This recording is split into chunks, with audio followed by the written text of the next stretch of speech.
everyone, in this video we are going to solve one of the LeetCode problem, that is single number third, right? So let's explore about the problem. First of all, we'll be understanding the problem statement, then the logic to solve this problem, and then we'll be having a look on the code part, right? So let's start. The problem says, given an integer array nums in which exactly two elements appear only once and all the other elements appear exactly twice, find the two elements that appear only once. You can return the answer in any order, right? So order is not a problem. If, like, see, what they have mentioned is that there is an array containing two numbers which have appeared only once and rest number has appeared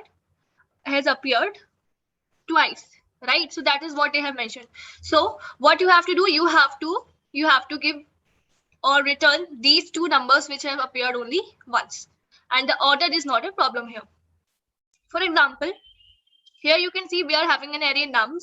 It is containing elements 1 2 1 3 2 5, right? So you can see 1 has appeared twice, 2 has appeared twice. Now 3 and 5 are the only numbers that has appeared only once.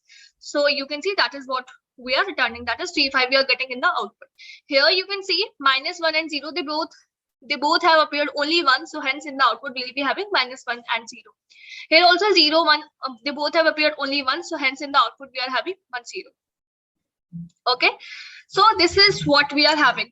Now if you will just check about the related topics for it, so here they have mentioned about bit manipulation, right? So one thing that the approach that will come to your mind is that using the hash map. So using the hash map, what we can do is just count the frequency of each element that is present in this array. So for 1 the frequency will be 2, for 2 the frequency will be 2, for 3 the frequency will be 1, and for 5 the frequency will be 1. So this is how we have counted the frequency of each element, and now simply return those elements which are having the frequency 1. So this is the approach that should immediately come into your mind, that this is how we can solve this problem. But let's try to optimize this. Let's try to use a bit manipulation thing that they have mentioned in the topic text, even that use this approach, and let's try if we can just solve this problem using constant space. As of now we are using some extra space, that is hash map. So what we can do in that case is, let's understand. So here, let's suppose these are the array elements given to us. Now what we'll be doing is, for this you need to know about a bitwise operator, that is XOR. Like, how does this work? So in case of XOR, if the operands are similar, like these are bitwise operators, so if you are having 1 bitwise and with 1 or 0 bitwise and with 0, so if the operands are similar, the output will be 0. But if the operands are dissimilar, like as 1 XOR with 0 or 0 XOR with 1, the output will be 1. So this is just a basic knowledge regarding XOR. So what we'll be doing is, okay, one more thing, the important thing, like if you are having 1 XOR, okay, what we'll be doing is we'll be going through all the elements that is present in our array, right? We'll be going through all the elements that is present in our array.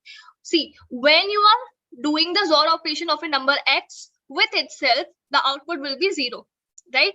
So we'll be starting. So here we can, let's suppose if we are doing the XOR operation on all these elements that is present in this array.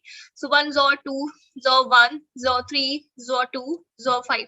So 1 XOR 1, you can see I just mentioned that if you are doing a XOR operation of a number x with itself, you'll be getting 0. So that is going to give you 0. 2 XOR 2, that is going to give you 0. So this gave you 0, this 2 XOR 2 also gave you 0. Now what is remaining is just 0 XOR with 3 XOR with 5. If you will do the XOR of 0 with any number, you will get the same number back. Now we have 3 XOR with 5.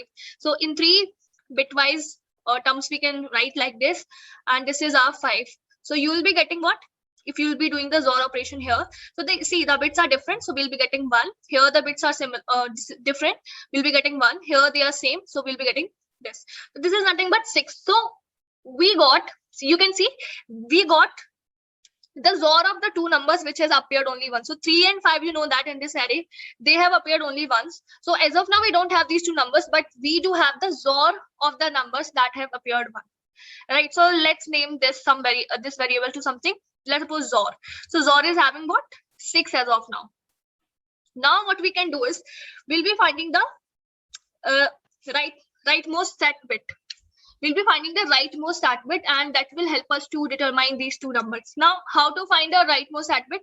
So for this, what we'll be doing is, this is the XOR, this is what you have got, like on doing the XOR operation of A XOR B, C XOR 5, you got 6. So how to get the rightmost sat bit? So for this 6, we have 110. Right now, we have to do what? We have to find the ones complement of 6. Ones complement of 6. So we'll be finding the 2's complement of 6. So how we can find the 2's complement of 6? First of all, the 0 will be converted into 1 and 1 will be converted to 0. So you will be getting 0, 0, 1. And just add 1 to it. So we'll be getting what? 1 plus 1, you know, that is 10. So 0, 1, 0. That is what we have got. And if you will do like this, so here you can see, this will help us to get the rightmost sat bit. So this is 0, this is 1, and this is 0. You have to do basically do bitwise AND. This is what we are doing is, we are doing the bitwise AND. Or simply, what do I mean by this? You know, negative number, you know that negative number are stored in 2's complement form. So what we can do is, the A XOR B thing that you have got, like is here you got 3 XOR 5, we have stored this in XOR variable. So we can do XOR bitwise AND with minus ka XOR. Minus, it will be, you know, that negative values are stored in 2's complement form, right? So this is the value that you will be getting for minus ka XOR, that is 0, 1, 0. So if you will do the bitwise AND, so you can say this is the sat bit. This is the sat bit here. So what we can do is, we'll be going through all the elements in our array. We'll be going through all the elements in our array. Or let me directly write like this, int n. Let's suppose the array name is nums. So one by one, we'll be considering element in this array, and we'll be checking if that particular bit which we have just got, that particular bit is even set in this number as well, in any number as well. So for 1, if you're gonna check for 1, so for those numbers in which this bit, this right bit is set, this bit is set, so we are going to do the XOR with that one. So we'll be checking that if, how you can say that if this particular bit is set or not. So we can do simply n bitwise AND with, let's name it to something, right, or bit set. Okay, let's say bit set. So n bitwise AND with set. If this is not equal to 0, so what we are going to do is, we'll be taking a variable, let's say b. So b XOR with that particular that particular element. So first of all, we'll be having 1. So for 1, you can see this. For 1, if you're gonna check, so this particular bit will be what? In case of 1, this particular bit is 0. This is not set, right? So we are not going to consider 1. Then for 2, what is the binary representation? This is the binary representation. So this bit is set. Okay, so we are going to consider 2. So 2, we are going to do b equal to b XOR with n. So b is what? 0. 0 XOR with 2. You are going to get what? 2 itself, right? So b values as of now 2. Then again 1 we have. So 1, you can see in case of 1, the bit is not set. We'll be proceeding further. Then we have 3. So for 3, you can see in case of 3, we'll be having what? This. So the bit is set. This bit is set. So yes, the condition will be true. So we are going to do b equal to b XOR with n. So b value is what? 2. 2 XOR with 3. What you're going to get? So 2 is 1, 0, and that is 3 is 1, 1. So from here you'll be getting 1, and that will be 0. So you got 1, right? So b value is now 1. Now we get 2. So 2 into, you know, 2 in the this particular bit is set. This bit is set. So we'll be doing is like b equal to 1 XOR with 2. So 0, 1 and 1, 0. What you'll be getting from here is 1, 1. That is nothing but 3. Now we have next 5. In case of 5, you know that what is the binary representation? 1, 0, 1. So in case of 1, 0, 1, the bit is not set, right? So nothing is going to happen. So you can see in B, what do we have now? The first element that has occurred only once. One of those elements which has occurred only once, we have one of those elements. That is 3 we have. Now, how can we determine 5? So you know that when we were doing the XOR operation on all these elements, we were having A XOR with V. At the last, you can see here we got 3 XOR with 5, right? That was nothing but 6. So if we are doing 6, if let me write here, sorry, there's too much hotspot. So 6 0 with the element which you have got now. 6 XOR with 3, if you are doing is, you will be getting 5. And you can see this is how we got both our elements, right? Let me just give you a quick summary of the same, that's what we did. Okay, so first of all, what we'll be doing is we'll be going through all these elements, doing the XOR operation like this: 1 XOR with 2, XOR with 1, XOR with 3, XOR with 2, XOR with 5. So with the help of this, you will get the XOR of the two numbers that has occurred only once, that is A XOR B, you can say A and B. Now what you will do is you have to determine the SAT bit. So you will be determining the SAT bit. How? Let's suppose this A XOR B you have stored in this variable XOR. So SAT bit can be determined using XOR and with minus ka XOR. Like this is what the, you know, that negative number is stored in 2's complement form. Okay, you got the SAT bit even. Now you'll check in the array elements for those, for this particular bit is set. We are going to consider them and we are going to do the XOR operation with them, right? And this is how you will be getting your first number which has occurred only once. And for getting the next one, you can simply do XOR with this variable that you have got first. That is, let me name it as something else, or A XOR with B.